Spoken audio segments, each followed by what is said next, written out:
guys, so I've had a few questions regarding how I'm going to decorate my Halloween tree. Halloween baubles are really hard to find and really expensive, so I do actually make my own. So I thought I'd make a video just showing you how I make them. I actually just buy Christmas baubles, so I got these from B&M. They were $4.99 for 40 baubles, so you get a good amount there, and I got silver and black ones. So to decorate them, I use like acrylic paint, obviously paintbrushes. You may need card, scissors, also some kind of pens. Permanent pens like Sharpies are really handy. Also some glue. PVA works fine, but also hot glue would work just as well, as long as it didn't melt the bauble. And also Halloweeny bits, so Halloween confetti and stickers and googly eyes and sort of spiders and things that you want to stick on there. So I am going to show you a few different designs which I've made this year. So this first one is like a 3D spiderweb design. So I've chosen a more like matte silver ball for this, and I've just decided to go with a plain black Sharpie. So I'm going to start by just drawing the spiderweb onto the bauble. Now I'd recommend, if you haven't had much practice in drawing spiderwebs, to do this on a piece of paper. I am continuously drawing spiderwebs on anything. Like when I'm just doodling, I'm not thinking I'm just drawing a spiderweb. So I'm quite used to drawing them, but I feel like they're quite kind of tricky, although they look very simplistic. So my main advice on drawing a spiderweb is try not to like get too hung up on how symmetrical it is.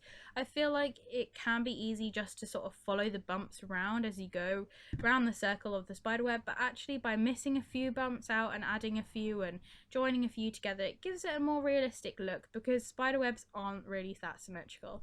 I also repeated it on the other side as well, because I feel like it gives it a nice overall look.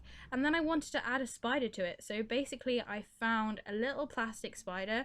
I got my PVA glue because I decided this is how I wanted to fix it, and I just put a little blob of glue on each of its feet. Now I know that its legs are different lengths and not all of them are actually going to reach the bauble, but I pushed them down, and it just meant that like where it did touch, the glue would stick it down, and of course this glue goes see-through. So this next bauble is fantastic for children. All you literally need is a bauble and stickers. So I chose a slightly shinier one compared to the matte bauble because I thought this would work nicer for a night sky.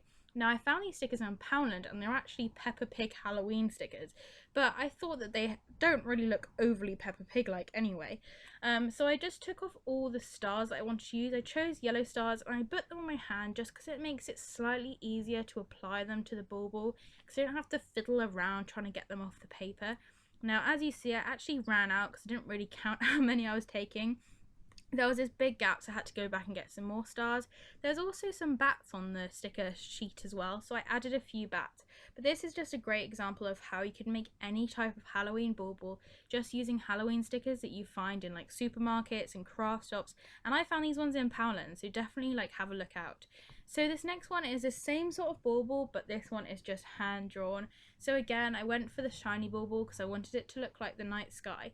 I'm going for the same sort of theme with the stars, but this time I thought I'd add a little witch just to give it a little different element. So first I drew the moon, and also I coloured it in yellow just to see like how well the Sharpie would show up, and it actually gave it a really nice effect. Now when I draw a witch on a broomstick, I never know how long to make the broomstick, so first I just draw the line, like the handle of the broomstick, because you can always add to the length of the handle. So first I just drew the witch, I drew her a little black cat, and then I drew kind of the puffy bit at the end, like the bristles, and then I go around and just add the stars, and here you can just decide how many stars you want to add, and you could possibly put some more decoration on the back, but I went for like a plain star decoration thing at the back.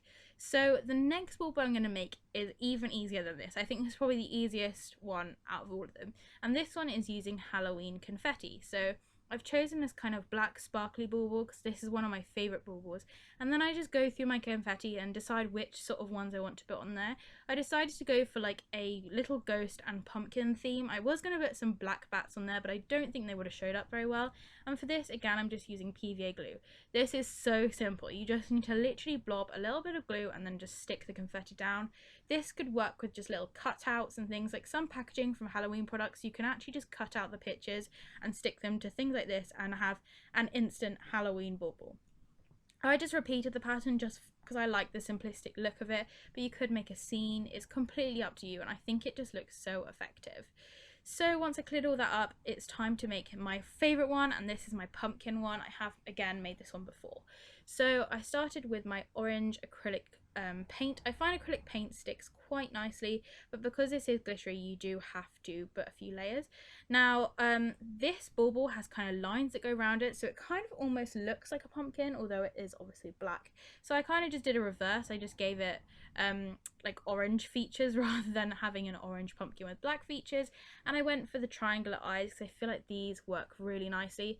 And also because this one is bumpy, it's really easy to kind of make your own mouth, and of course you could have it any expression. I went for quite like a classic pumpkin face, and I think that it works quite well. It does take a little while to dry just because you do need a few layers. You could possibly put some different face on the back, and of course there's so many options for what sort of face you want to use. So this next one is kind of the same process, but it has different outcome. Absolutely love this bauble. So with this one I'm just using black paint, and this is like a silver sparkly bauble, and I absolutely love this design. It's one of my favorite ones. So on this one I'm just drawing a bat. So when I draw a bat, I start off like drawing a butterfly, and then I kind of work outwards with the wings. I do everything in steps just to try and make it as symmetrical as possible. Then when you fill it in, it kind of all kind of comes together and looks symmetrical, and then I go back and just make sure its face is correct. I like my bats to have quite big ears, so I kind of like to define that. So you just literally repeat this step all the way around. You can, if you wanted to, just do one big bat. I like to have a few different bats sort of round the bauble, because then if it does move and twirl around, you don't end up with just looking at a plain sparkly bauble. And I think this is a really effective way to make like a gothic Halloweeny bauble, and it's really quick to do. The only thing is it's a little bit difficult when drying, so I always hang it up. This next one's a little bit more of a horror themed bauble, I'd say. I'm using this scarlet acrylic paint again, and this time I'm pulling the top off my bauble. I'm pretty sure you can do this with majority of baubles, but I'm putting it off just because it gives it a cleaner look once it's dry. So I'm adding red all the way around the top of it just to make sure there's no gaps, and then I'm dripping the blood down.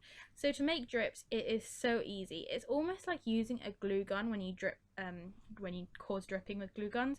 You make a blob and then you just trail it up, and I just repeated this all of the way around the actual bauble, and it gives it a really nice effect. You could go in and add some more details like some shine to the drips and things, but I feel it gives it a quite nice overall effect, and then you stick it on. So the next one is a cat one. This one's a little bit more 3D, so I'm going to be adding ears to this bauble. So I'm starting with the paint. I went in for a green paint because I want my cat to have green eyes. I made this not long ago with a darker green and it didn't show up quite so well, so I went for a very light green this time, then just added in more details to the eyes and a little nose. So when it comes to the ears, I just folded card in half. I cut out 2 triangles with a little bit of extra on the end just to kind of fold back, and then you have your ears. You may want to measure them just to make sure they're the right size. Once I was happy with them, I was then ready to put some glue on them. Again, I'm just using PVA glue and smushing it all over that little tab and pressing it down. Now, because this is a glittery bauble, it was so hard to get this to stick. I had to hold it on there for a while just to kind of get it to stay. But once it was kind of in the correct position and it got a bit more tacky, I was able to just leave this on the side and it dried absolutely fine.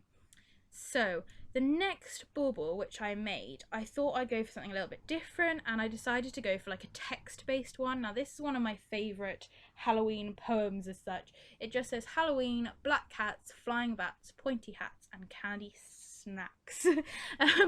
This, I absolutely love this saying, and I thought I'd just add this to my bauble in a very kind of just a simplistic way. I just went for black and red writing. Then I went back and I thought I'd add a few little more interesting details. So first I drew a few little candy corns because I'm absolutely fascinated with candy corns just because we don't have them in the UK.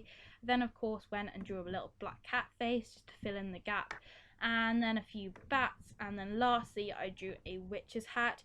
I think this is a really simplistic way of decorating a bauble, but at the same time it looks really effective, and I feel like you'd probably pay a lot of money to get like a personalized one. So you could even just personalize it with a name or something, but I know when you want certain text it can get a bit pricey. On the back I didn't really know what to do, so I just drew a little pumpkin. Again, you could put more text, you could leave it plain, but there was a few little paint splatters on the back, so I thought I'd just cover it up with like a little friendly pumpkin. So my last one I'm going to show you today is my favorite. This is a bat one, and absolutely love making these ones. So first you just get some card very similar to the cat one and cut out 2 symmetrical wings with a little bit of a tab on the end just so you have enough space to stick it down. Now I fold it back and first off, I just check against the bauble to see if it looks right, because I don't know about you, but sometimes you draw bat wings or cut out bat wings and they just look completely wrong, but I was really pleased with this one. And then I chose some googly eyes just to give it a little bit more of a character. And I stuck these eyes down. Now these eyes were a little bit funny trying to stick them to the glitter, so it may be worth actually gluing them on, but in the end I got them to stick. And then I took, like, I think this is meant to see like how hot a cake is or something, but I just use it because it's got a pointy end, and it's really helpful for just dabbing on glue in tiny little details. So I added really tiny little fangs, and I think they look so cute. And that's kind of like the hard bit out of the way. Then you just need to stick them down. Again, much like the cat, because it's glittery, it's quite hard to get it to stay, so I just had to hold it in place for a while. As you can see, there's a little bit of excess glue there, but it does dry, and then it goes see-through and you can't tell. So then I decorated my tree, and I'm really pleased with all of these baubles I made. I really like the fact that they're all different as well. I will be uploading a video as to how I decorated my tree, but I thought I'd just let you know exactly what the baubles were and how I got them, because of course they are handmade. Thank you so much for watching. Please do let me know in the comments if you enjoyed these videos. I absolutely love doing DIY videos, and I try and keep them as simplistic as possible. I hope that you're having a spooktacular October. It's almost Halloween. I'm so excited. If it's sunny where you are, I hope you're enjoying the shade, and I will see you next time. Bye!